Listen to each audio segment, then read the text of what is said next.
హరే కృష్ణ మాతాజీ ప్రభుజీ ధన్యవాద్ ప్రణామ్. Thank you so much for joining today morning session. So ఇవాళ మనం టాపిక్ చూసారా మాతాజీ ప్రభుజీ? ఎప్పుడు కూడా చూసాం నిత్యం మనం చేస్తాము. ఏం చేస్తాము నిత్యము? ప్రార్థన ప్రార్థన. ప్రార్థన శ్రీకృష్ణుడు దేవాది దేవుడు, లేదా ఇంట్లో కూడా మనం ఏం చేస్తాము నిత్యము అనేది ప్రార్థన అనేది చేస్తాము. ప్రార్థన అంటే ఏంటి అసలు? ప్రార్థనలో మనము ఏం అడుగుతున్నాము, అసలు ఏమి ఉండాలి, ఎలా చేయాలి అనేది ఇవాళ క్లాస్ లో చూద్దాం Mataji. So before I start the class I would like to take the blessings of the gurus and the Vaishnavas. ముఖం కరోతి వాచాలం పంగుం లంఘాయతే గిరిం యత్కృపాతమహం వందే శ్రీ గురుం దీనతారిణం పరమానంద మాధవం శ్రీ చైతన్య ఈశ్వరం. శ్రీ శ్రీ శ్రీ రాధా మదమోహన్ की जय, श्री गौर निताय की जय, శ్రీల ప్రభుపాద की जय, శ్రీల గురుదేవ్ की जय. నితాయ్ గౌర్ హరి హరి బోల్. సో ఇప్పుడు చెప్పండి మాతాజీ, మీకు తెలిసినంత దాని ప్రకారము అసలు ప్రార్థన అంటే ఏంటి? భగవంతుని ధ్యానించడం మాతాజీ. ఇంకా జనరల్ గా మనము ఎప్పుడైనా సరే ప్రార్థిస్తున్నామంటే ఏం చేస్తూ ఉంటాము?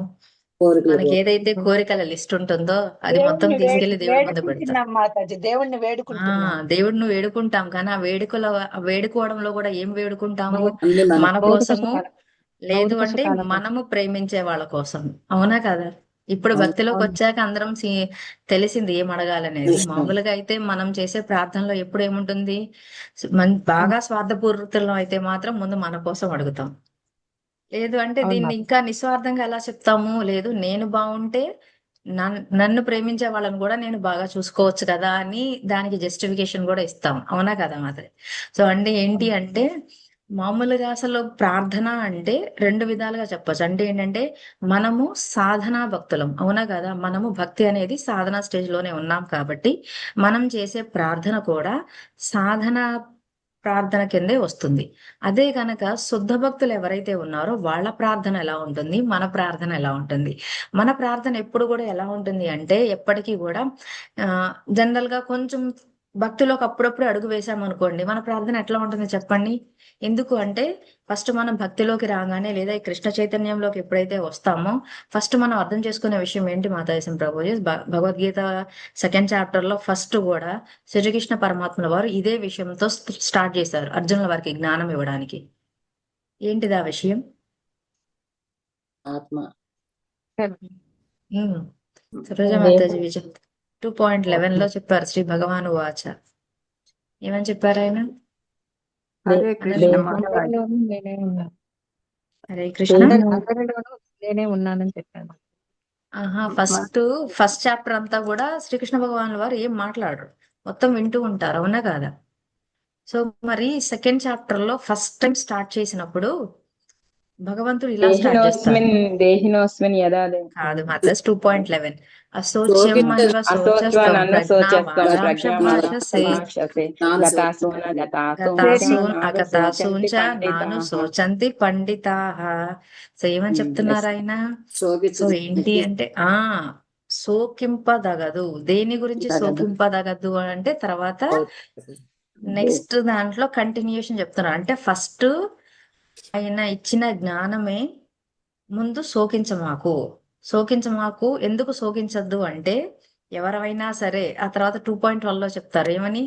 నత్వే వాహుం జాతు నాసం నత్వం నేమే జనాధిప నచైవం న భవిష్యామః సర్వే వయం అతః పరం. సో ఎవరెవరైతే ఉన్నారో అలాంటి ఒక సమయం అంటూ ఏమీ లేదు. ఎప్పుడైతే నువ్వు కానీ నేను కానీ రాజులు కానీ ఏదైనా సరే ఏంటిది ఉండని సమయం అంటూ ఉండదు. సమయం అంటూ లేదు. అప్పుడు మనకి చెప్తున్నారు. కాబట్టి ఆ తర్వాత ఏంటంటే ఇదే సీక్వెన్స్ లో ఇప్పుడు మన ఇవాళ టాపిక్ నడుస్తుంది. అంటే ఏంటంటే ఫస్ట్ మనం సాధనా భక్తిలో మన యొక్క ప్రార్థన ఎలా ఉంటుంది అంటే మనం ఎంతసేపటికి ఏంటంటే కృష్ణ చైతన్యంలోకి వచ్చేటప్పటికి తెలుసుకుంటాం, సరే నేను ఈ శరీరం కాదు ఆత్మ. సో నా తక్షణ కర్తవ్యం ఏంటి? ప్రేమయుతమైన భక్తి చేసి నిస్వార్థమైన సేవ ద్వారా నేను దేవాది దేవుడిని చేరాలి. అంతేనా కదా మాతాజీ ప్రభుజీ?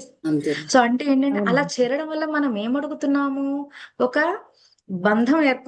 బంధం ఏర్పడాలి మనకి ఆ దేవాది దేవునికి అని అనుకుంటున్నాం. అవునా కాదా? సో అంటే ఏంటి? మన యొక్క ప్రార్థన ఎప్పుడు కూడా ఒక బంధాన్ని దృఢీకరించుకోవడంలో లేదా ఒక బంధాన్ని ఏర్పరచుకోవడం మీద కాన్సన్ట్రేషన్ చేస్తాం. ఇంకా చెప్పాలి అంటే ఆ బంధం కూడా ఏంటి? ఎప్పుడు మనం ఏం మాట్లాడతాం?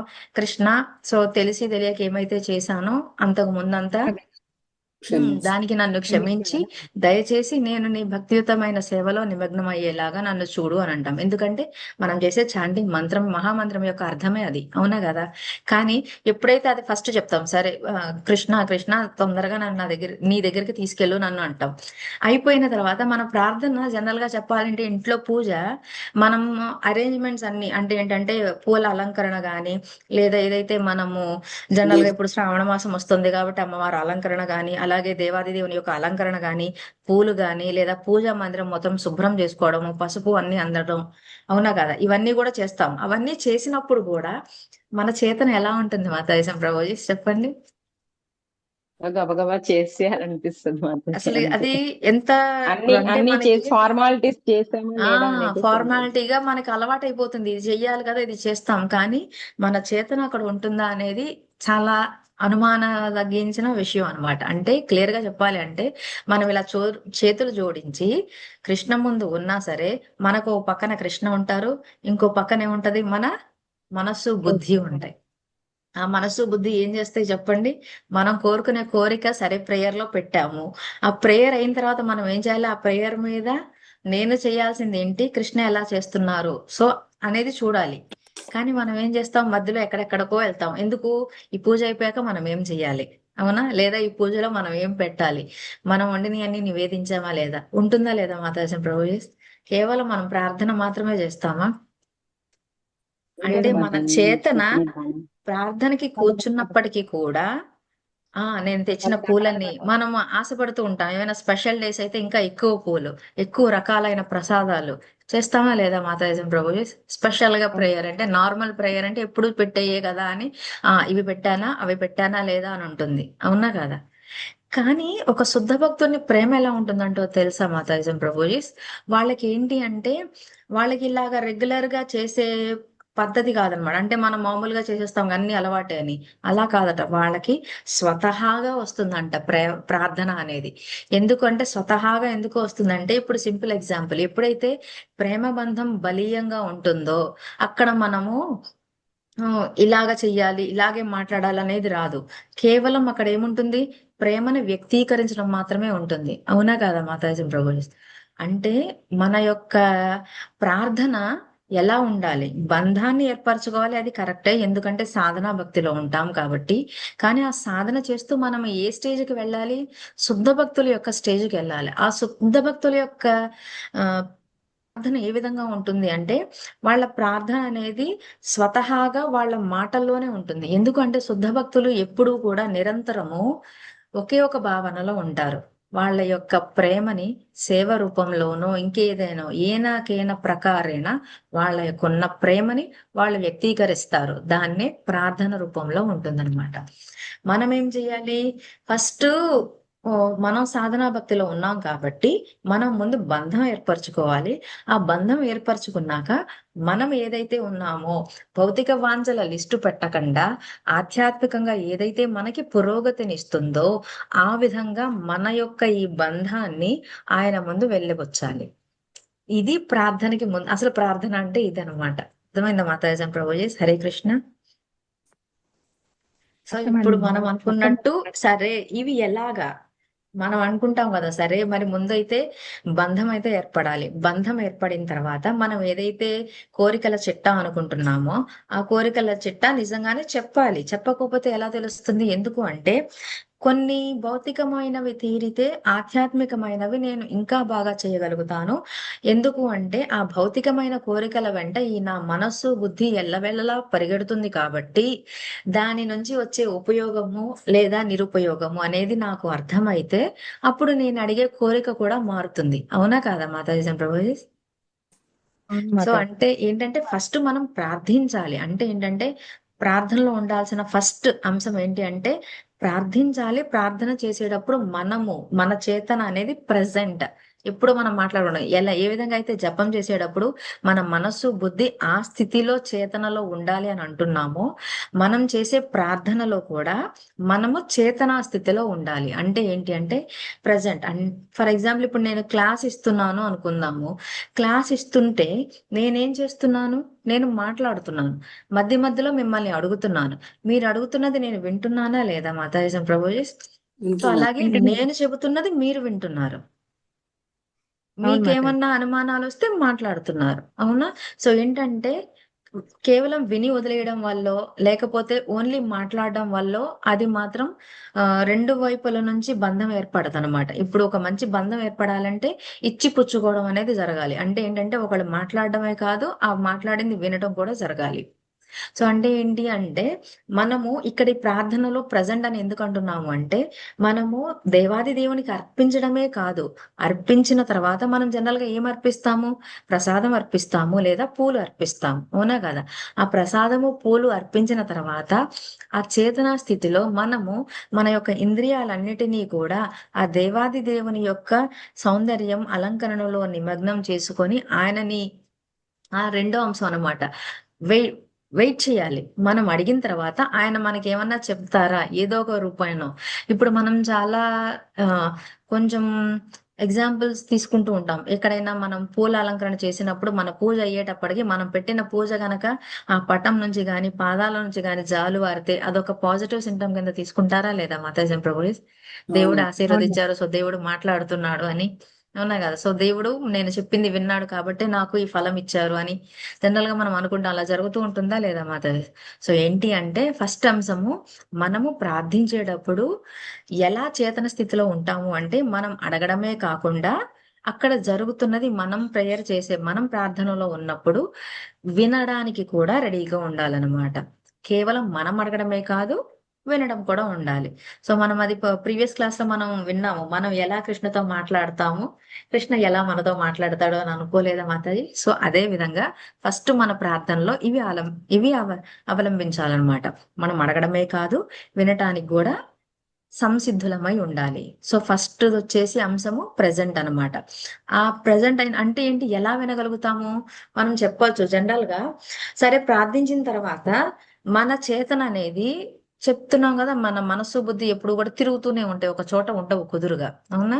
సో ఆ తిరుగుతూ ఉన్నప్పుడు మన బుద్ధిని కేవలం మనం ప్రార్థించే దగ్గరే మనసుని బుద్ధిని ఎలా కేంద్రీకరించగలం చెప్పండి? సో మనము ఫస్ట్ ప్రార్థనలో ఆయన అడుగుతున్నాము. మనం ఇంట్లో చిన్న ఎగ్జాంపుల్ తీసుకున్నాం అనుకోండి, పిల్లవాడు తన తల్లిదండ్రులను ఏమన్నా అడగాలంటే డైరెక్ట్ గా వచ్చి అడుగుతాడా? లేదా తల్లి కొంచెం గారం పోతాడా? కొంచెం ఏంటంటే కొంచెం మంచి చేసుకుంటాడా? అమ్మ అమ్మ, నాన్న నాన్న, నువ్వు చాలా మంచోడివి కదా, అవునా కదా, నువ్వు ఎంత గొప్పవాడివి, కొంచెం అలాగా కొద్దిగా ఐస్ చేస్తారా లేదా మాతాజీ ప్రభు? కొంచెం మన అవును. పిల్లవాడికి దారిలోకి తెచ్చుకున్నాక అప్పుడు వాడికి కావాల్సింది అడుగుతాడు. అవునా కదా? అలాగే ఇక్కడ మనకి ప్రభుజీలు సీనియర్ ఆచార్యుల వారు ఏం చెప్తున్నారు అంటే మనము ప్రార్థిస్తున్నాం, ప్రార్థించి మనకు కావాల్సినయా లేదా ఆధ్యాత్మికంగా మనకి పురోగతికి అభ్యున్నతిని కలిగించేవి అడుగుతున్నాము కాబట్టి అడిగే విధానం ఎలా ఉండాలి అంటే, సరే ముందు అడగండి కావాల్సింది, దాని తర్వాత జనరల్ గా స్తుతించండి. Praise the lord. ఎలా స్తుతిస్తున్నాము మనము? జనరల్ గా ఇక్కడ స్తుతించడం అనేది మనము రెండు రకాలుగా చేస్తామంట. ఒకటి, ఎలా స్తుతిస్తాం? ఇప్పుడు మనం కృష్ణ గురించి చెప్పాలనుకోండి, ఎలా స్తుతిస్తాం చెప్పండి? కృష్ణ అది చాలా అందంగా ఉన్నారు, కృష్ణ చాలా ఆయన మంది రాక్షసుల్ని చంపారు. కృష్ణాయ అవునా కదా? వాసుదేవాయ దేవకీ ఆ, నందనాయ చ నందగోప కుమారాయ అది అది మనము కూడా స్థుతి. ఏంటంటే నామాలను తీసుకుంటాం. ఇక్కడ ఇదే అంటున్నా, స్థుతిలో రెండు రకాలు ఉన్నాయి. ఇప్పుడు మనం ఏవైతే నామాలు తీసుకుంటున్నామో మనం హరినామ చింతామణిలో కూడా చెప్పారు. అవునా కదా? ఏంటి అంటే ఆ నామాలు, నామాభాష ఒకటి ఉంది, డైరెక్ట్ నామం ఉంది. డైరెక్ట్ నామాలు అనేవి ఏమున్నాయి? కేవలం రామ, కృష్ణ అనేవే ఆయన ప్రథమ నామాలని చెప్పారు. అవునా కదా? మిగతావన్నీ కూడా ఆయనవి ఏమవుతుంది, ఆయనని స్తుతిస్తున్నాం కానీ డైరెక్ట్ గా స్తుతించట్లేదు ఆయనని అని అనుకున్నాము. అవునా కదా? వరదకృష్ణ ప్రభుజీ చెప్పిన క్లాసులో, హరినామ చింతామణి అవును. క్లాసులో మనం డైరెక్ట్ గా రూపాన్ని స్తుతించడం అంటే, ఇక్కడ మనం స్తుతించడం అనేది ఆ గ్రామర్ పరంగా చూడాలి అంటే, కృష్ణ నువ్వు చాలా అందంగా ఉన్నావు, కృష్ణుడు చాలా మంది రాక్షసుల్ని చంపాడు, కృష్ణ అది చేశాడు, కృష్ణ ఇది చేశాడు అని అనటం వల్ల ఏంటి అంటే ఏదో మూడో మనిషిని చెప్పినట్టుగా ఉంటుందన్నమాట. అంటే మూడో మనిషి గురించి మాట్లాడుతున్నట్టు ఉంటుంది. కేవలం మనం డైరెక్ట్ గా కృష్ణుడే ఆ పొగడాలి లేదా ఆయనను స్తుతించాలి అంటే, కృష్ణ నువ్వు అందంగా ఉన్నావు, కృష్ణ నువ్వు చంపావు, కృష్ణ నువ్వు వెన్నని దొంగతనం చేశావు. కానీ మనం ఎలా చెప్తాము? కృష్ణ చంపారు, కృష్ణ వెన్న దొంగతనం చేశారు అని. కృష్ణ బృందావనంలో ఉంటారని. కృష్ణ నువ్వు బృందావనంలో ఉండడం వల్ల, నువ్వు బృందావనంలో ఎందుకున్నావు? గోపికల యొక్క హృదయాలలో నీకు వాళ్ళు స్థానం ఇచ్చారు కాబట్టి. కృష్ణ నువ్వు వెన్న దొంగతనం చేశావు. కృష్ణ నువ్వు ఎంతో మంది రాక్షసుల్ని చంపావు. ఇక్కడ స్ట్రెస్ చేస్తున్నామా లేదా మాతాయేశ్వర ప్రభు? నువ్వు కృష్ణ అందంగా ఉన్నారు, కృష్ణ నువ్వు చాలా అందంగా ఉన్నావు. తేడా ఉందా లేదా మాతాజీ? సో ఇప్పుడు ఏంటంటే నేను మూడో వ్యక్తితో చెప్తున్నప్పుడు మీ పేరు తీసుకుంటా. లేదు మీతోనే డైరెక్ట్ గా మాట్లాడుతున్నాను అంటే సరోజ మాతాజీ మిమ్మల్నే పిలుస్తున్నాను, అవునా కాదా? లేదా శ్రీలత మాతాజీ మిమ్మల్నే అంటున్నాను అని మళ్ళీ మధ్యలో ఒక పదం పెడుతున్నామా లేదా మాతాజీ? లేదా సింపుల్ గా సరోజ మాతాజీ మీరు చెప్పండి అనగానే ఎంతో మంది సరోజాలు ఉండొచ్చు. అలాగే నేను ఉషా మాతాజీ అనగానే ఎంతో మంది ఉషాలు ఉండొచ్చు, అవునా? సో మనం పర్టికులర్ గా స్తుతిస్తున్నప్పుడు స్పెసిఫిక్ గా ఉండమంటున్నారు. అంటే ఏంటంటే ఇప్పుడు మనము శ్రీమద్ భాగవతంలో 10వ క్యాంటోలో 14వ అధ్యాయంలో బ్రహ్మ ఎలా స్తుతిస్తారు, ఆయన ఏం చేస్తారు అంటే బ్రహ్మస్థుతులన్నీ కూడా ఎలా ఉంటాయి? ఖచ్చితంగా డైరెక్ట్ గా కృష్ణ గురించి ప్రతి దాంట్లో కృష్ణ, ఆయన ఏ విధంగా అయితే ఆయన ప్రార్థనల్ని ఆ సమర్పించారో శ్రీకృష్ణ పరమాత్మల వారికి, అదే విధంగా మనము కూడా ఆయనని మెయిన్ పర్సన్ కింద పెట్టుకొని ప్రార్థనలో ఆయనని స్తుతించాలి.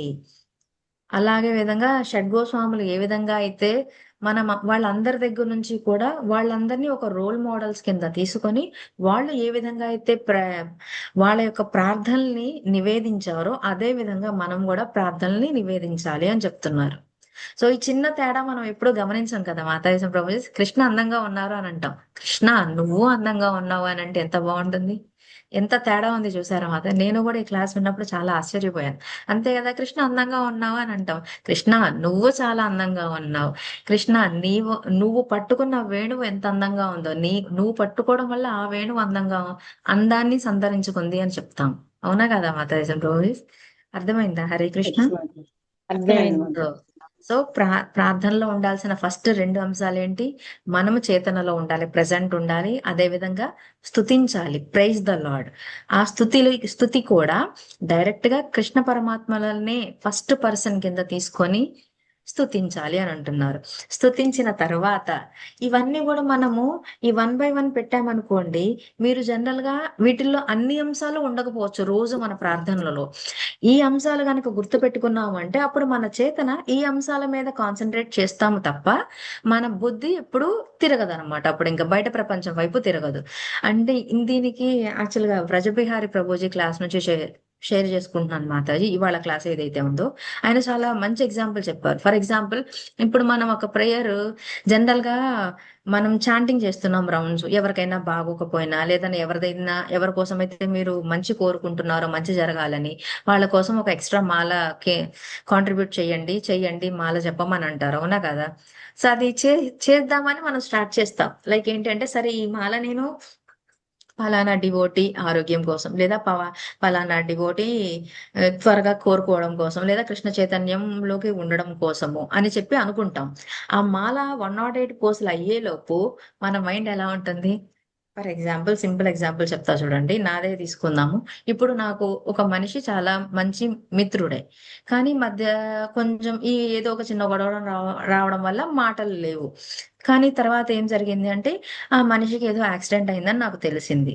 సో ఒకప్పుడు మన స్నేహితుడే కాబట్టి మనం జనరల్ గా మనకు తెలిసిన వాళ్ళకి ఏదన్నా అయ్యిందంటే అయ్యో అని అనుకుంటాం, అవునా? సో మన ప్రార్థనలో ప్రార్థించేటప్పుడు తను బాగుపడాలి, తన త్వరగా స్వస్థత చేకూర్చు తండ్రి అని కోరుకుంటాం, అవునా కాదా? దేవుడి దగ్గర ఆ ప్రార్థన అలా అడగని తర్వాత మన మనసు ఏమంటుంది? నిజంగా చెప్పండి మాతాయేశ్వర ప్రభుజీ. సో అప్పుడు నన్ను అలా అన్నారు కదా, లేదా అప్పుడు ఇలా చేశారు కదా, తనకి బాగా అయిందిలే.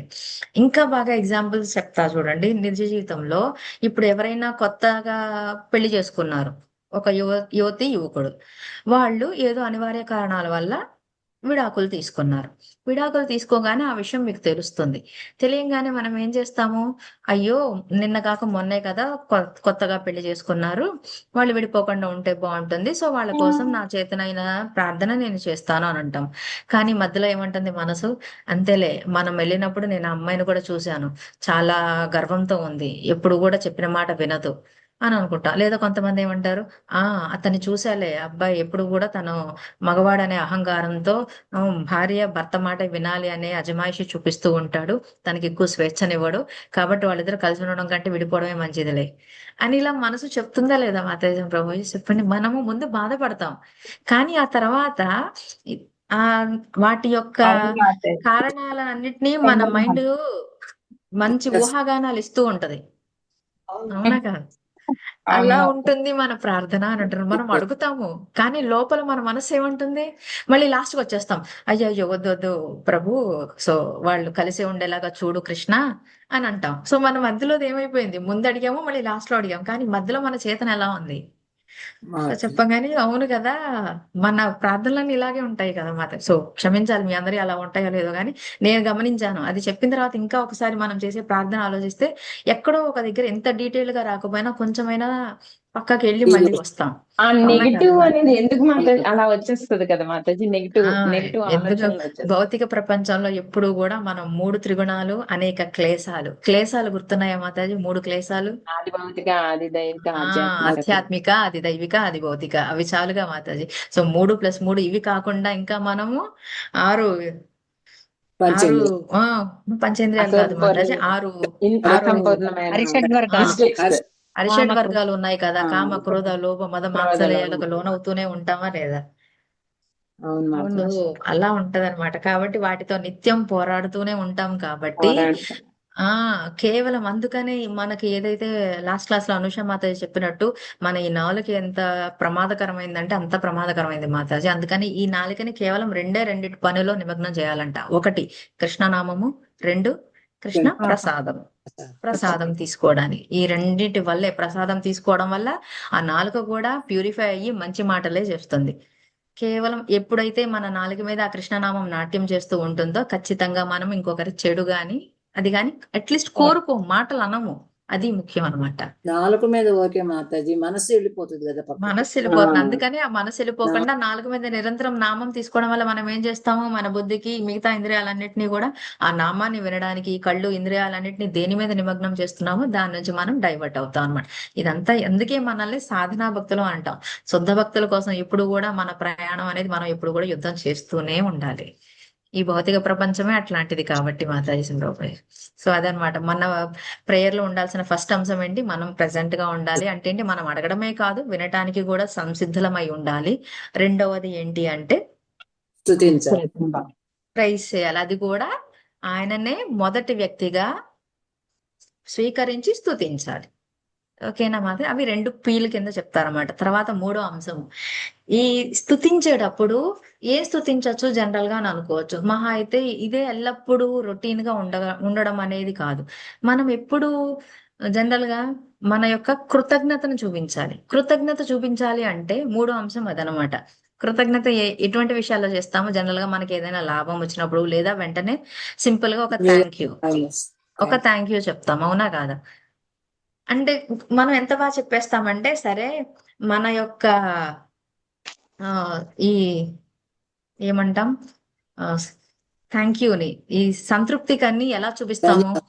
సంతృప్తిని ఎలా చూపిస్తాం మనం? ఒకటే ఒక మాట, కృష్ణ ఏదైతే ఇచ్చావో దానికి అన్నిటికీ కృతజ్ఞత, ఏదైతే నా నుంచి దూరం చేసావో దానికి థ్యాంక్ యూ. అయిపోయిందా లేదా మాతాజీ? చూపించేసా కదా, నా సంతృప్తి చూపించేసా కదా. సో ఇలా ఉండద్దు. ఏంటంటే సింపుల్ గా చెప్పమంటే మూడు రకాలుగా మనము మన సంతృప్తిని వెళ్ళబుచ్చొచ్చంట. ఒకటి, కృష్ణ నాకు మంచి తల్లిదండ్రులను ఇచ్చినందుకు కృతజ్ఞతలు, నాకు మంచి కుటుంబాన్ని ఇచ్చినందుకు కృతజ్ఞతలు, నాకు మంచి స్థాయిని ఇచ్చినందుకు కృతజ్ఞతలు, నాకు ఏదైతే జ్ఞానం ఉందో ఇప్పటి వరకు ఇచ్చినందుకు కృతజ్ఞతలు. అర్థమవుతుందా మాతాజీ? సో హరే అంటే కృష్ణ మాతాజీ. ఆయనకి అనంత కోటి కృతజ్ఞతలు చెప్పినా సరిపోవు మాతాజీ. సరిపోవు. అందుకనే దాన్ని సింపుల్ మాటలో చెప్పొద్దు అని అంట. నిజంగానే సరిపోవు, కానీ అట్లీస్ట్ ఈ నాలుగు ఇచ్చినందుకైనా మనం కొన్నన్నా చెప్పాలి అని చెప్తున్నారు అనమాట సీనియర్ ఆచార్య వాళ్ళు. ఇప్పుడు మనం కుంతి ప్రేయర్స్ తీసుకుందాం అనుకోండి, ఆమె ఎల్లప్పుడూ కృతజ్ఞరాలానే ఉంది, కానీ ఆమె ఏమన్నా నన్ను నా పిల్లల్ని ఎల్లవేళలా కాపాడుతున్నందుకు నీకు ఎప్పుడు కూడా కృతజ్ఞరాలని నేను అని చెప్పి వదిలేయలేదుగా మాతాజీ కుంతి మహారాణి. ఎస్ మాతాజీ. సో అందుకని ఏ విధంగా అయితే కుంతి మహారాణి ప్రతి దాన్ని స్పెసిఫై చేసింది, అవునా కాదా? ఏంటి, చిన్నప్పటి నుంచి మొదలు పెట్టింది. భీముల వారిని ఎప్పుడైతే ఆ, దానికి ఆ, వీళ్ళు దుర్యోధనుల వాళ్ళు విషమిచ్చి చంపాలనుకున్నారు, అప్పుడు ప్రతి కాపాడావు. విషయానికి ప్రేయర్ ఆ, చేస్తారు కదా ప్రతి మాతాజీ. వియరి ప్రతి ప్రతి పని మెన్షన్ చేసింది ఆమె. బకాసురుడి నుంచి కాపాడావు, అసుర సభలో ద్రౌపదిలో ద్రౌపది అయిన నా కోడల్ని కాపాడావు, వనవాసంలో ఉన్నప్పుడు కాపాడావు, ఎన్నో రకాల అసురులు మమ్మల్ని అటాక్ చేసినప్పుడు మమ్మల్ని కాపాడావు. అంతెందుకు, లాస్ట్ లో అయిపోయిన తర్వాత కూడా మహాభారత యుద్ధం, కురుక్షేత్ర సంగ్రామం ముగిసిన తర్వాత కూడా ఏముంది మనకి, లక్ష్మణ కుమారుణ్ణి గర్భంలో ఆమె భార్య కడుపుతో ఉన్నప్పుడు ఆ గర్భంలోకి అవును. బ్రహ్మాస్త్రాన్ని పంపిస్తే అప్పుడు కాపాడు. సో ప్రతిదీ డీటెయిల్డ్ గా ఆమె మెన్షన్ చేసి కృతజ్ఞత చెప్పిందా లేదా? సో మనది ఎప్పుడూ కూడా, మనము కూడా ఈ కృతజ్ఞత 3 రకాలని అన్నాం కాబట్టి అందులో ఫస్ట్ది ప్రతి దానికి స్పెసిఫిక్ గా చెప్పాలి. ఎందుకు అంటే ప్రతి ఒక్క కృతజ్ఞత అనేది ఎంతో పవర్ఫుల్ అంట. అంతేకాకుండా సరే ఇదంతా ఏంటి, మనకున్న వాటికి మనకి చేసిన వాటికి చెప్తున్నాం, అవునా కాదా? అంతెందుకు, ఇప్పుడు ఒకటే ఒక విషయం చెప్తాం. ఇంకా రెండో రకమైన కృతజ్ఞత ఏ రకమైంది అంటే, ఇప్పుడు ఏదైనా ఒక క్లాస్ నడిచింది, లేదా ఇవాళ ఒక రోజు తీసుకుందాం, పొద్దు నుంచి సాయంత్రం లోపు ఏదో ఒక అంశం జరిగి ఉండొచ్చు కదా మన జీవితంలో. దానికి మనం కృష్ణకి థ్యాంక్ యూ చెప్పుకోవాలి. అంటే ఏదో ఒక పెద్ద ఆపద నుంచి తప్పించుకోవచ్చు, లేదు అంటే అనుకోకుండా మనం బాగా ఈ భౌతిక ప్రపంచంలో ఉన్నాం కాబట్టి దాచకుండా మాట్లాడాల్సిన విషయము డబ్బు రావడము, అవునా కదా మాతాజీ? సో లేదా మనం అనుకున్న దానికంటే ఎక్కువ రావడము, లేదు మనము సరిగ్గా వంట చేయకపోయినా తినేవాళ్ళు మెచ్చుకోవడము, దాని కూడా అది కొత్తదైనా కదా మాతాజీ ప్రభుజీ? సో ఏంటి అంటే మన చేతన ఎప్పుడు కూడా శ్రీకృష్ణ పరమాత్ముడినే మనం అంటాం, ప్రతి పనిలో ఆయన్ని సెంటర్ చేసుకోండి, అప్పుడే మన చేతన తప్పకుండా ఉంటుంది అని అంటాం, అవునా? సో కృతజ్ఞత మనం ఎత్తుక్కోవాలన్నమాట. ఇవాళ రోజులో అలా ఏం జరగలేదా? నిన్న జరిగి ఉండొచ్చుగా, మొన్న జరిగి ఉండొచ్చుగా, పోనీ వారంలో జరిగి ఉండొచ్చుగా మాతాజీ ప్రభాస్, లేదా ఒక నెలలో అన్నా జరగచ్చుగా, లేదు ఇంకా ఇంకా లీస్ట్ అంటే మనం పుట్టినప్పటి నుంచి ఏదో ఒకటి అన్నా జరిగి ఉండాలిగా మాతాజీ. ఇన్నేళ్లు ఎదిగాం కాబట్టి. అర్థమవుతుందా మాతాజీ? హరే హరే కృష్ణ. సో ఫస్ట్ ఏమో స్పెసిఫిక్ గా చెప్పుకోవాలి కృతజ్ఞత. తర్వాత మనం గమనించాలి, ఎందుకంటే కృష్ణుని యొక్క హస్తము లేదా ఆయన యొక్క కృప గురుదేవుల రూపంలో అయినా కావచ్చు, లేదా ఆయన సేవ చేస్తున్న వేరే డివోటీస్ కారణంగా అయినా మనకి మంచి కలిగేవి ఏవైనా జరిగినా సరే అప్పుడు మనం కృతజ్ఞత తెలుపుకుంటాం. అప్పుడు మనం అంటాం లేదా, దేవుళ్ళలాగా వచ్చారు మీరు, దేవుళ్ళలాగా కాపాడారు నన్ను అని అంటామా లేదా మాతాజీ సంప్రభాయ్? హరే కృష్ణ. అవును మాతాజీ. సో అందుకే మనము సంతృప్తి చెప్పాలి, ఆయనకి కృతజ్ఞత చెప్పాలి సంతృప్తికరంగా అంటే వెతుక్కోవాల్సిన అవసరం లేదు. కరెక్ట్ గా ఇవే జరుగుతున్నాయి మన జీవితంలో. ఒకటి, ఉన్నదానికి థ్యాంక్ యూ చెప్తాము, ఏదన్నా కొత్తగా జరిగితే వాళ్ళకి థ్యాంక్ యూ చెప్తాము. ఇంకొకటి, ఆ కొత్తగా జరుగుతుందని మనం గమనించామని కృష్ణకు తెలియాలి, అందుకని ఇందుకోసం నీకు థ్యాంక్ యూ చెప్తున్నాను కృష్ణ అని ఉండాలి. అంటే ఏంటి, ఆ రోజు మనం ఒక కొత్త, ఎప్పుడు తినని వంటకం తిని ఉండొచ్చు, ఎక్కడికి వెళ్ళని ప్రదేశానికి వెళ్ళి ఉండొచ్చు, ఎప్పుడు వెళ్ళని గుడికి వెళ్ళి ఉండొచ్చు, ఎప్పుడు చూడని అలంకరణలో దేవుణ్ణి చూసి ఉండొచ్చు, లేదా ఎవరైనా ఏదైనా మాతాజీ క్లాస్ లో గాని ప్రభుజీ క్లాస్ లో గాని మనం ఎప్పుడు వినని కొత్త విషయం విని ఉండొచ్చు, లేదా వాళ్ళు చెప్పిన మాట మనకి స్ఫూర్తిని కలిగించవచ్చు. అందుకని నేను నీకు ఆ క్లాసు విని నేను అక్కడ నుంచి ప్రేరణ పొందినందుకు థ్యాంక్ యూ కృష్ణ. సో చూసారా? మాతాజీ సో ఈ థ్యాంక్ రోజు యూ. నేను మాతాజీ ఈ రోజు నేను భాగవతం పుస్తకాలు 18 స్కందాలు కొన్నాను మాతాజీ, పూజ చేశాను మాతాజీ. హరి హరి బోల్ మాతాజీ. సో దానికి కూడా మనం థ్యాంక్ యూ చెప్పుకోవచ్చు, కొనగలిగినందుకు. అది పూజ కన్నే కాదు, దాంట్లో ఏదైనా బుక్ స్టార్ట్ చేసినందుకు నీకు కృతజ్ఞతలు కృష్ణ. సో మనం దాన్ని అక్కడ చేస్తాను మాతాజీ. ఆపేయకూడదు. ఓకే, సో మన కృతజ్ఞత 3 రకాలుగా చెప్పుకోవచ్చు. దేనికి, ఆల్రెడీ ఉన్నదానికి, కొత్తగా ఏదన్నా జరిగినప్పుడు, ఆ జరిగింది నీ వల్లనే ఇలా జరిగింది, లేదా వీటి వల్ల నేను నీకు థ్యాంక్ యూ. 3 రకాలుగా మనము కృష్ణకి థ్యాంక్ యూ చెప్పుకోవచ్చు అనమాట. క్లియర్ మాతాజీ? అది 3వ అంశం. ఇకపోతే 4వ అంశం, మనం ఇప్పుడు కూడా చెప్తాం, అడగంగానే అంటారు, అడగంగానే అమ్మాయినా వెంటనే పెట్టేస్తుందా, కాసేపు ఆగు అని అంటుంది, అవునా కాదా? అవును మాతాజీ. సో మనం అనుకుంటారు చాలా మంది, నేను ఎంతో కాలంగా ఎన్నో సంవత్సరాల నుంచి నేను భక్తి చేస్తున్నాను, కానీ మనము లోపల ఏం కోరుకుంటామంటే చేతనా స్థితిలో ఉన్న భక్తి చేస్తున్నా సరే మన లోపల దేని గురించి మన మనసు తపన పడుతూ ఉంటుంది? ఆనందం ఇంద్రియ గురించి, భోగాలు ఇంద్రియ ఆనందం. భోగాలు ఆనందం అదే ఫైనల్ గా మనకు కావాల్సింది దొరికినప్పుడే కదా మనకి ఆనందం చెందుతాము.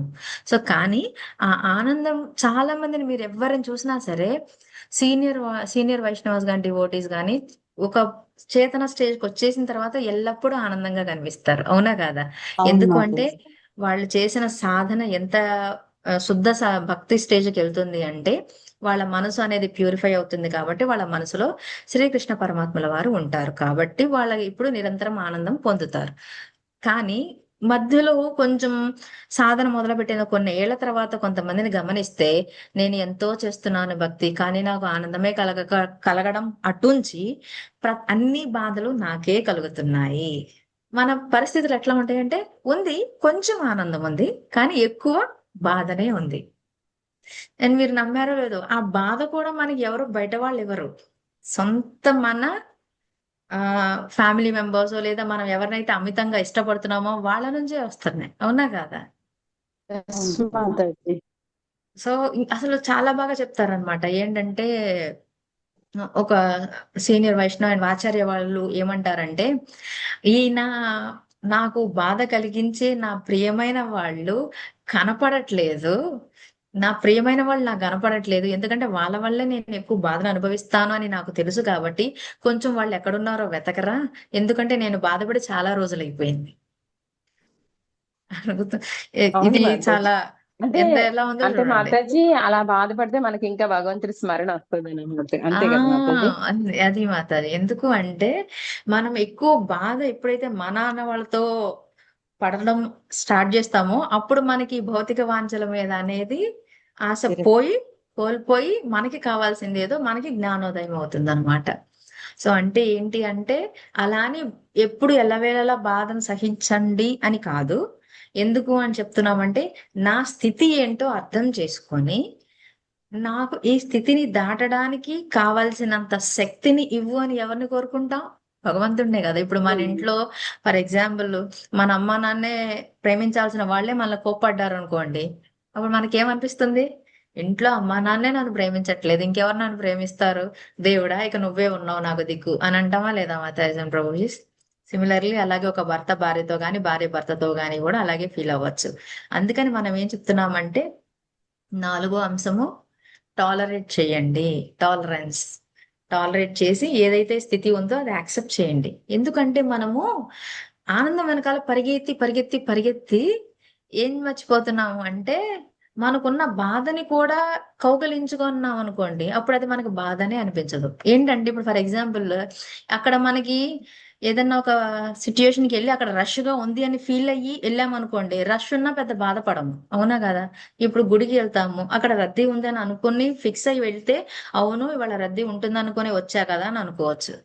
అదే కాకుండా లేదు ఇవాళ ఖాళీగా ఉంటుంది లేదా మనలో అహంకారం గర్వం వచ్చేసి నేను చాలా గొప్ప భక్తురాలిని ప్రతిరోజు వెళ్తున్నా కాబట్టి ఎంతమంది ఉన్నా నన్ను తీసుకెళ్తారు నన్ను ముందుకు రాణిస్తారు అని మనం వెళ్ళిన తర్వాత అక్కడ ఉన్న రష్ కారణంగా లేదా సెక్యూరిటీ కారణంగా మన గనక ముందుకు పోనివ్వకపోతే అప్పుడు మనం ఏమవుతాం? ఇంకా ఎక్కువ దుఃఖిస్తామా లేదా? ఇప్పుడు మనం దేని నుంచి అయితే పరిగెట్టేస్తున్నామో అది మనల్ని ఇంకా ఇంకా వెంటాడుతుంది. అలా వెంటాడకుండా దాన్ని మనం యాక్సెప్ట్ చేసి దాని నుంచి బయటపడడం ఎలా అనేది తెలుసుకోవాలన్నమాట. అంటే బాధను ఎప్పుడైతే మనం స్వీకరించగలుగుతామో అప్పుడే మనం ముక్తికి దగ్గర అవుతామట. ఇంకా చెప్పచ్చు అదేంటంటే అలా చెప్తున్నారు, మనం కృష్ణ చైతన్యంలోకి వచ్చిందే ఆనందం పొందడానికి కదా, నిత్యమైన ఆనందాన్ని పొందడానికే మనం ఈ చేతనలోకి వచ్చామని తెలుసు మనందరికి. అవునా కదా? కృష్ణ చైతన్యంలోకి. కానీ మనం ఏం చేస్తున్నామంటే ఆ నిమిషం మనకేం ఆనందం ఇస్తాయో ఒక ఎక్సైట్మెంట్ కిక్ లాగా ఉంటుంది కదా, అది మాత్రమే మన మనస్సు కాన్సన్ట్రేట్ చేస్తుంది అనమాట, ఆ చిన్నపాటి ఆనందం. కానీ ఈ కృష్ణ చైతన్యం అనేది మనకేమిస్తుంది? చాలా అనంతమైన ఆనందాన్ని శాశ్వతమైన ఆనందాన్ని ఇస్తుంది.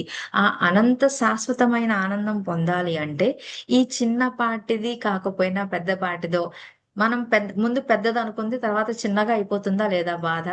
ఆ చిన్నపాటి బాధని మనము కౌగలించుకున్నప్పుడు మాత్రమే మనం దాన్ని అవును బాధపడుతున్నావు కరెక్టే, నాకు అర్థమవుతుంది, కానీ ఇది కొంచెం ఓర్చుకుంటే ఈ టైం దాటుతుంది. అదే కదా మనం అంటాం 2.14 మాత్రా స్పర్శాస్తు కౌంతేయ శీతోష్ణ సుఖ దుఃఖదా ఆగమాపాయినో స్థామ్నితి భారత. విన్నారా లేదా మాత? గుర్తుందా?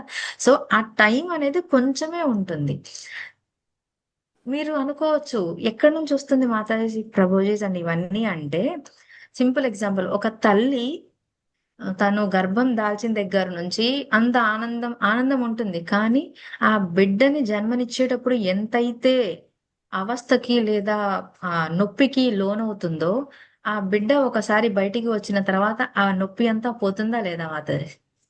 అవును సో ఇక్కడ ప్రభుజీ వాళ్ళందరూ ఏం చెప్తారు అంటే, మన కర్మ ఎట్లాంటిది అంటే దానికి పెన్ అవసరం లేదు, పేపర్ అవసరం లేదు, కానీ మొత్తం అంతా కర్మ చక్కగా నోట్ చేసుకుంటుందంట. అర్థమవుతుందా మాతాజీ ప్రభు? అంటే ఇంకా మీకు ఈ ఆనందం టాలరేట్ చేయడం అనేది సింపుల్ ఎగ్జాంపుల్ చాలా ఈజీగా చెప్తాను చూడండి మాతాజీ ప్రభు. మనకి మనం సహించడము, మనం సహిస్తున్నాము అనేది ఎలా సహించాలి అని తెలుసుకోవడం. సహిస్తున్నావు కరెక్టే, సహించు సహించు అంటున్నావు, ఎలా సహించాలి అని అడగచ్చు, అవునా కదా? సింపుల్ ఎగ్జాంపుల్ చెప్తా చూడండి. ఇప్పుడు ఒక అనాథ శరణాలయం ఉంది ఒక దగ్గర. జనరల్ గా అనాథ శరణాలయం లో ఉన్న ఎవరైతే పిల్లలు ఉంటారో లేదా పెద్దవాళ్ళు ఉంటారో, వాళ్ళకి ఏదైనా అనారోగ్యం జరిగింది అనుకోండి, వాటికి సంబంధించి ఒక ట్రస్ట్ హాస్పిటల్స్ ఉంటాయి, అవునా కదా మాతాజీ ప్రభు?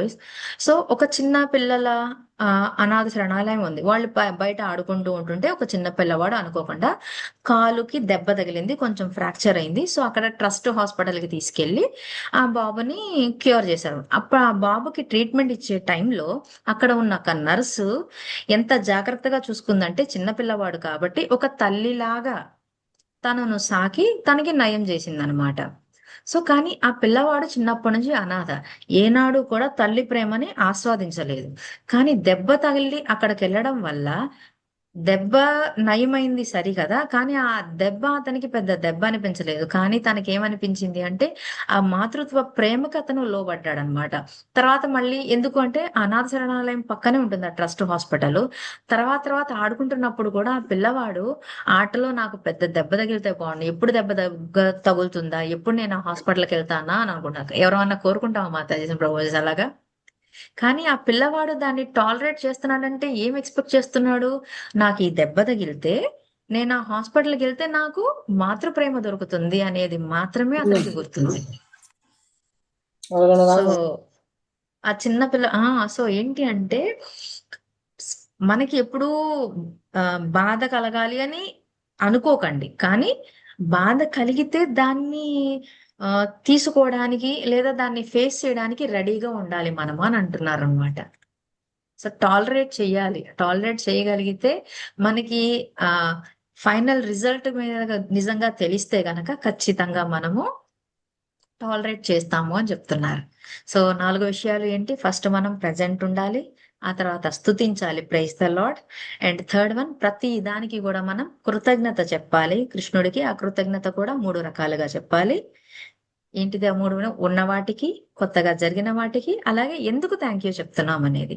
అండ్ 4వది, ఇవి చేస్తూనే థ్యాంక్ యూ చెబుతూనే మనము టాలరేట్ చేయడానికి రెడీగా ఉండాలి. అది 4వ అంశం. సో ఇక 5వ అంశం ఏంటది? ప్రాయశ్చిత్తం. మనకి తెలిసి తెలియక చాలా చేస్తూ ఉంటాం కదా మాతాయేసం ప్రభుజీ, హరే కృష్ణ. సో వాటికి మనం ఏం చెప్పాలి? ఏవైతే తెలిసి తెలియక చేశానో దానికి మనము పశ్చాత్తాప పడుతున్నాము కాబట్టే ప్రాయశ్చిత్తాన్ని కోరుకుంటున్నాము. సో మనము పశ్చాత్తాప పడుతున్నాము అనేది కూడా చెప్పాలి. సో ఏంటంటే మనవన్నీ ఎలా ఉంటాయి అంటే, మనం చేసింది అప్పుడు నేను అలా చేసింది అలా చేయడం వల్లే అని దాన్ని మనం ఎప్పుడూ కూడా జస్టిఫై చేసుకుంటాం, నేను అందుకే అలా చేశాను అని. అలా చేయకూడదు. తెలిసో తెలియకో చేసినా సరే మన మన వల్ల అవతల వాళ్ళకి కష్టం కలిగినా కలగకపోయినా మనం మెప్పు పొందినా సరే దానికి ప్రాయశ్చిత్తం అనేది ఖచ్చితంగా మనమే చూసుకోవాలి. సో దానికి ప్రాయశ్చిత్త పడాలి. అలాగే మనము రిపెంట్ అవ్వాలన్నమాట. అర్థమవుతుంది కదా మదర్స్? సో అంటే ఆ మనము కృష్ణ ముందు ఏం చెప్తామంటే ఆ ఇది గనక మనం యాక్సెప్ట్ చేసామంటే, సరే నేను చేసిన తప్పులన్నీ నేను యాక్సెప్ట్ చేస్తున్నానంటే మనకి, ఫర్ ఎగ్జాంపుల్ మనం ఒక తప్పు చెప్పామనుకోండి, లేదా ఒక అబద్ధం చెప్పామనుకోండి, తర్వాత ఆ అబద్ధాన్ని కవర్ చేయడానికి అబద్ధాల మీద అబద్ధాలు చెప్పాల్సి వస్తుంది. అవునా కదా? అలా కాకుండా జరిగింది జరిగినట్టు ఉన్న నిజం చెప్పేశాం అనుకోండి, చాలా ప్రశాంతంగా ఉంటామా లేదా మాధవి? అవును మాతాజీ. అవును Yes, మాతాజీ. మాతాజీ. సో అంటే ఇప్పుడు ఒక చిన్న పిల్లవాడు తల్లి చూసినప్పుడు చూడనప్పుడు ఏదో చేసేసి తర్వాత కవరప్ చేస్తే ఆ పిల్లవాడు ఎప్పుడు భయపడతానే ఉంటాడు, అమ్మకి ఎప్పుడు తెలిసిపోతుందో, అమ్మకి ఎప్పుడు తెలిసిపోతుందో అని. అమ్మకు తెలిసిన తర్వాత ఖచ్చితంగా ఏమైపోతుందో అనే బాధతోనే, చింతనతోనే ఉంటాడు. అదే విధంగా మనము ఆ శ్రీకృష్ణ పరమాత్ముడు అన్ని చోట్ల ఉన్నాడని తెలిసినా సరే మనకి ఈ మాయ ఎలా కప్పబడి ఉంటుంది అంటే, తెలియదులే, మనం చెప్పామా, ఎవరు చూడొచ్చారులే. ఎస్పెషల్లీ మనం ఒక్కళ్ళే ఉన్నప్పుడు ఇలాంటి ఆలోచనలు బాగా వస్తాయి. అవునా కదా మాతాజీ? సో ఎందుకు చేసిన అంటే తప్పును ఒప్పుకోవాలి. మనం ఒప్పుకుంటే, ఆ పశ్చాత్తాపపడితే ఆ గిల్టీనెస్ పోతుంది మాతాజీ. పోతుంది. అవును, మనం చేసామని. పశ్చాత్తాపం ఖచ్చితంగా గిల్టీనెస్ పోతుంది. ఇంకా చెప్తున్నా, సరే మీరేమి, నేను తెలియక చేసిన తప్పులకి నేను ఎలాగా గిల్టీగా ఫీల్ అవ్వాలి అని కూడా అడగచ్చు. అప్పుడు సింపుల్ గా ఒకటే చెప్తాం అనమాట, నేను ఒక పనికి రాని స్టూపిడ్ని, అంటే లైక్ అంటాం కదా, నాకు నేను చాలా అజ్ఞానంలో ఉన్నాను. సో నేను ఈ భౌతికమైన ప్రపంచ విషయాలపైన ఆసక్తి అనేది వదులుకోవడానికి సిద్ధంగా ఉన్నాను. ఏంటంటే ఈ ప్రాయశ్చిత్త ధోరణి ఏదైతే ఉంటుందో అది చాలా మంచి శకునం అంట. లైక్ మనం మంచి భక్తులుగా అవ్వాలి అంటే ఈ ప్రాయశ్చిత్తం అనేది, లేదా దేనికైతే మనం చేశామో దానికి మనం రిపెంట్ అవుతుంటే, ప్రాయశ్చిత్తం కోసము, అప్పుడు ఖచ్చితంగా మనలో మార్పు అనేది ఖచ్చితంగా వస్తుంది. దానికి బెస్ట్ ఎగ్జాంపుల్ వచ్చేసి మనకి పరీక్షిత్ మహారాజు, ధ్రువ మహారాజు. అవునా కదా? ధ్రువ మహారాజు ముందు అసలు దేని గురించి వెళ్ళారు ఆయన? భౌతికమైన వాటి గురించి అడగడానికే వెళ్ళారు. అవునా కదా? పెద్ద రాజ్యం కావాలి అని. కానీ ఎప్పుడైతే ఆయన శ్రీమన్నారాయణ్ణి దర్శనం చేసుకున్నారో, అసలు కోసం అడగాల్సింది ఇది కాదు. వజ్రాన్ని వదిలేసి గాజు ముక్కను ఆ పట్టుకున్నాను. ఆయన తిరిగి తను చేసింది తప్పు అని ఒప్పుకున్నారా లేదా? ఆ విధంగా అనమాట. అలా వాళ్ళని ఎగ్జాంపుల్స్ తీసుకోవాలి. అలాగే పరీక్షిత్ మహారాజు. అవును మాతాజీ. ఓకే. సో తర్వాత ఏంటి అంటే ఇక లాస్ట్ది, ఏ విధంగా అయితే ప్రాయశ్చిత్తం తీసుకుంటున్నామో ఇక ఫైనల్ గా అప్పుడు మనం అర్థించాలి. అప్పుడు రిక్వెస్ట్ అర్థించాలి. కానీ మన ప్రార్థన ఎలా ఉంటుంది? ఎప్పుడు మనం ఫస్ట్ అడిగేస్తాం, నాకు ఇది కావాలి, ఇది నా రిక్వెస్ట్ అని అంటాము, ఇది నా అర్జీ, ఇది నా దరఖాస్తు, నేను నిన్ను ఆ, అర్థిస్తున్నాను అని అంటాం. కానీ మనం ఏమైతే అర్థిస్తున్నామో అది లాస్ట్ లో ఉండాలంట. కానీ మనం ఆ రిక్వెస్ట్ ఎప్పుడు కూడా ఫస్ట్ లో పెట్టేస్తాం. అర్థమవుతుందా మాతాజీ? సో మనం ఈజీగా సింపుల్ గా ఇంగ్లీష్ లో గుర్తుపెట్టుకోవాలంటే, డబల్ 2 పీలు 2 టీలు 2 ఆర్లు. అంటే ఫస్ట్ ఏమో మనం ప్రజెంట్ అయి ఉండాలి, అడగడమే కాదు వినడానికి కూడా సంసిద్ధులమై ఉండాలి. రెండొక పి వచ్చేసి ఆయన స్తుతించాలి, ప్రైజ్ హిమ్. తర్వాత మూడోది థ్యాంక్ యూ. 2 టీలు అన్నాను కదా, థ్యాంక్ యూ చెప్పాలి. థ్యాంక్ యూ 3 రకాల్లో చెప్పాలి. థ్యాంక్ యూ చెప్పడమే కాదు, మనకి ఏదైతే వస్తుందో దాన్ని టాలరేట్ చేయడానికి రెడీగా ఉండాలి. థ్యాంక్ యూ అండ్ టాలరేట్ చేసిన తర్వాత ఐదోది ఏంటి? రిపెంట్, అంటే ప్రాయశ్చిత్తం, చేసిన తప్పులకి ప్రాయశ్చిత్తం అనేది. అప్పుడు లాస్ట్ లో మన 6 రిక్వెస్ట్ ఉండాలన్నమాట. సో కానీ మన సాధన ప్రార్థన ఎలా ఉంటుందంటే, ముందు రిక్వెస్ట్ పెట్టేసి ఆ తర్వాత ఈ 6 అంశాలు మీరు గమనిస్తే కొన్ని ఉంటాయి, కానీ 6 ఒకేసారి ఉండవు. అవునా కదా మాతాజీ బ్రోస్? సో ఈ 6 గనక మనం ఇలా ఫాలో అవుతే ఖచ్చితంగా మన ప్రార్థన అనేది, ఖచ్చితంగా మన ప్రార్థన, మన డ్యూటీ సంపూర్ణంగా చేసిన వాళ్ళం అవుతాము అని చెప్తున్నారు. సో ఇది మాతాజీ క్లాస్. మాతాజీ మనం చేసే ప్రార్థన రోజు ఈ అంశాలను దృష్టిలో పెట్టుకుని దృష్టిలో ఈ విధంగా మనం నడుచుకోవాలి అని చెప్తున్నారు. అంతే కదా Mataji? Yes Mataji, exactly. Yes Mata. So అది వాళ్ళ క్లాస్. 6 అంశాలు ఏంటి? ప్రజెంట్ ఉండాలి, ప్రైజ్ స్తుతించండి, థ్యాంక్ యూ చెప్పండి, అలాగే టాలరేట్ చేయండి. టాలరేట్ చేసిన తర్వాత మనం రిపెంట్, అంటే ప్రాయశ్చిత్తం చెప్పండి. ఆ తర్వాత మనకున్న రిక్వెస్ట్ చెప్పండి. ఫస్టే మనం ఎప్పుడు రిక్వెస్ట్ చెప్పొద్దు. ముందు ఈ 5 అంశాలు చేసిన తర్వాత 6వ అంశము పెట్టమని చెప్తున్నారు అన్నమాట ప్రభుజీ వారు. సో ఇది మాతాజీ వాళ్ళ క్లాసు. సో ఏదన్నా మీకు అర్థమైందంటే అది గురు కృష్ణ వైష్ణవ కృప. ఏదో నాకు తెలిసి తెలియక ఏదన్నా ఎగ్జాంపుల్స్ వల్ల మీ మనసు బాధ పెట్టి ఉంటే మాత్రం అది నా అజ్ఞానమే తప్ప గురుదేవులది కాదు. మాతాజీ ఈ 6 వర్డ్స్ మాతాజీ ఈ 6 వర్డ్స్ తెలుగులో చెప్పండి మాతాజీ మళ్ళీ ఒకసారి తెలుగులో ఫస్ట్ ఫస్ట్ ఏమో మనము ఆ చేతనలో ఉండడం. ఫస్ట్ చేతనలో ఉండడం. ఎటువంటి చేతన అంటే అడగడమే కాదు, వినడం కూడా. ఓకే మాత. ఓకే. తర్వాత రెండవది వచ్చేసి స్తుతించడం. స్తుతించడం రెండవది. మూడవది వచ్చేసి కృతజ్ఞతలు చెప్పడం. 3 రకాలుగా చెప్పాలి. 3 రకాల కృతజ్ఞతలు చెప్పడం. ఏంటి? ఉన్నదానికి, కొత్తగా వచ్చిన దానికి, అలాగే ఎందుకు చెప్తున్నాము అనే దానికి. ఓకే. నాలుగవది వచ్చేసి సహించడం, టాలరేట్. ఎందుకు చెప్తున్నామంటే మాతాజీ ఎందుకు అంటే ఆ రోజు ఏదన్నా కొత్త వంటకం తిన్నా, కొత్త డివోటీని కలిసినా, కొత్తగా మనకి ఏదన్నా ప్రేరణ కలిగించేలాగా విన్నా సరే, స్ఫూర్తి కలిగించే విషయం, స్ఫూర్తి పొందాను, నాకు ప్రేరణ కలిగింది, ఆ విషయం నాకు ప్రేరణ కలిగించింది, కృతజ్ఞత చెప్పుకోవాలి. అందుకు కృతజ్ఞత చెప్పుకోవాలి. నాలుగోది సహించాలి. ఏదైతే స్థితి నాది ఉందో దాన్ని నేను సహిస్తే నాకు మంచి దొరుకుతుంది అని. అది. ఐదోది వచ్చి ప్రాయశ్చిత్తం. తెలిసి ప్రాయశ్చిత్తం. ఆరవది అర్జీ అంటాం. జనరల్ గా రిక్వెస్ట్ అంటే తెలుగులో అది అర్జీ. మన రిక్వెస్ట్ ఏదైతే ఉంటుందో అది అర్జీ. ఓకేగా మాతాజీ ప్రభు. సంకల్పతరుభ్యశ్చ కృపా సింధుభ్యేవ చ పతితానాం పావనేభ్యో వైష్ణవేభ్యో నమో నమః. అనంతకోటి వైష్ణవ బృంద की जय, संपूर्ण भक्त वृंद की जय, श्रील प्रभुपाद की जय, श्रील गुरुदेव की जय. निताय गौर हरि हरि बोल. प्रभु जी, हरे कृष्ण.